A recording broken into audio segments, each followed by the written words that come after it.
नमस्कार मित्रांनो, मी गणेश मानकर इग्नाइट अकॅडमीच्या या व्हिडिओमध्ये मी तुम्हा सर्वांचे स्वागत करतो। भूमी अभिलेख विभागाकडून एक नवीन अपडेट आलेले नुकत्याच काही दिवसांपूर्वी त्यांची निवड यादी जी आहे तर ती जाहीर करण्यात आली होती। आता डॉक्युमेंट व्हेरिफिकेशन साठी जे आहे तर ते उमेदवारांना बोलवण्यात आलेले। आता याच्यामध्ये वेळापत्रक आणि ठिकाण हे पण दिलेले, सोबत किती विद्यार्थी बोलवले तर ते पण आपल्याला कळते आणि याची जी फायनल सिलेक्शन लिस्ट आहे ना तर ती याच्या नंतर येणार आहे मित्रांनो। अजूनही फायनल सिलेक्शन जी लिस्ट जी आहे ना तर ती आलेली नाही, ती ज्यावेळी येईल त्याच्यानंतर आपल्याला त्या गोष्टी बघायला मिळतील।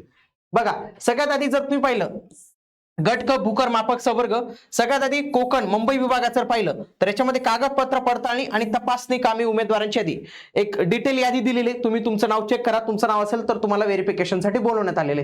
कोकण विभागातील बघा 259 जागांसाठी 1345 उमेदवारांना बोलवण्यात आलेलं आहे। त्याच्यानंतर छत्रपती संभाजीनगर मध्ये 210 उमेदवार होते, म्हणजे 210 वॅकन्सी म्हणजे जागा रिक्त 1076 उमेदवारांना बोलवलं। नाशिक मध्ये 124 आहेत, 624 उमेदवारांना बोलवलं। अमरावती मध्ये 117 आहेत, 575 लोकांना बोलवलं। नागपूर मध्ये 110 आहेत, 516 लोकांना बोलवलं आणि पुण्यामध्ये 83 होते तर तिथं 425, पुण्यामध्ये थोडं जास्त बघायला मिळतं आपल्याला। तर बघा, तर हे 1345 पासून तर हे 425, तर हे वेगवेगळे विभागाचे मुलं आहेत तर यांना डायरेक्टली बोलवण्यात आले। आता याच्यानंतर जेवढ्या या जागा आहेत ना त्याच्यानुसार तुमची यादी जी आहे तर ती येणार आहे मित्रांनो, हे लक्षात घ्या तुम्ही।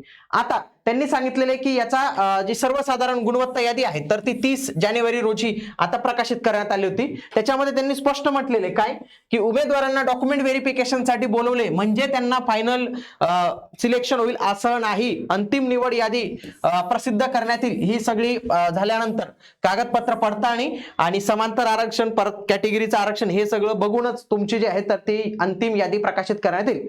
सगळ्यात आधी मुंबईचं पाहूया, मुंबईचं ठिकाण कोणतं दिलेले, उपसंचालक भूमी अभिलेख कोकण प्रदेश मुंबई यांचे कार्यालय डीडीडी बिल्डिंग, पहिला मजला, जुने जकात घर, शहीद भगतसिंग मार्ग इथं बोलवलेलं आहे। बघा इथं वेगवेगळ्या तारखेला बघा 11, 12, 13 फेब्रुवारी, 14 फेब्रुवारी आणि 16 फेब्रुवारी तर एवढ्या दिवशी बोलवलेले। आणि यादीमधील म्हणजे 1 ते 136 उमेदवार हे बघा, हे इथं यांना सकाळी 10:30 ते 1:30, यांना 2:30 ते 5:30 म्हणजे दिवसभरात पूर्ण 280 विद्यार्थी बघा, 280 280 280 आणि शेवटच्या दिवशी 225, तर अशा उमेदवारांना इथं बोलवण्यात आलेलं आहे। पुढचं जे आहे तर ते आहे छत्रपती संभाजीनगरचं बघा, प्राचार्य भूमी अभिलेख प्रशिक्षण प्रबोधिनी, छत्रपती संभाजीनगर, पहिला मजला, दमडी महल, पंचायत समितीजवळ, छत्रपती संभाजीनगर हा त्याचा पत्ता आहे। आणि इथं बघा 11, 12, 13, 14 आणि 16 इथं एवढे दिवस आहेत, 220 220 220 220 आणि 196 शेवटी एवढे बोलवले। सकाळी 9 ते 1:30 आहे आणि इथं 2 ते 5:30 टाइम आहे। पुढचा जो आहे पुण्याचा कार्यालय, उपसंचालक भूमी अभिलेख प्रदेश पुणे यांचे कार्यालय, पहिला मजला, नवीन प्रशासकीय इमारत आणि विधान भवनासमोर पुणे। बघा 11, 12, 13 आणि 14 इथं 4च दिवस आहेत, 120 120 120 आणि शेवटच्या दिवशी 65 उमेदवारांना बोलवलेले।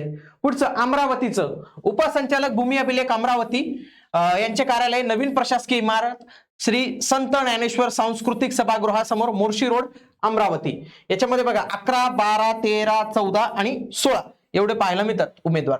पुढचं नाशिक यांचं आहे, नाशिकमध्ये उपसंचालक नाशिक प्रदेश कार्यालय, जुने सीबीएसच्या बाजूलाच आहे ते, शरणपूर रोड, तर इथं तुम्हाला हे कार्यालय पाहायला मिळेल। इथं तुम्हाला 11, 12 आणि 13 तुमचे जे काही यादीमधले नाव असतील आणि हा पत्ता दिलेला आहे तर या पत्त्याला जायचंय। त्याच्यानंतर नागपूरचं पाहिलं तर बचत भवन सभागृह, जिल्हाधिकारी नागपूर भवन, आकाशवाणी चौक, सिव्हिल लाईन्स नागपूर इथं तुम्हाला जायचंय 11, 12, 13।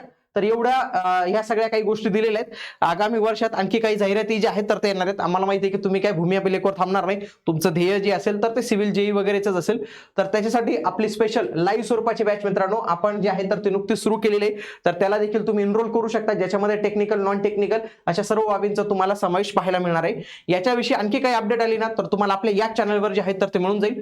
भेटूया पुढील व्हिडिओमध्ये, तोपर्यंत जय हिंद, जय महाराष्ट्र, धन्यवाद।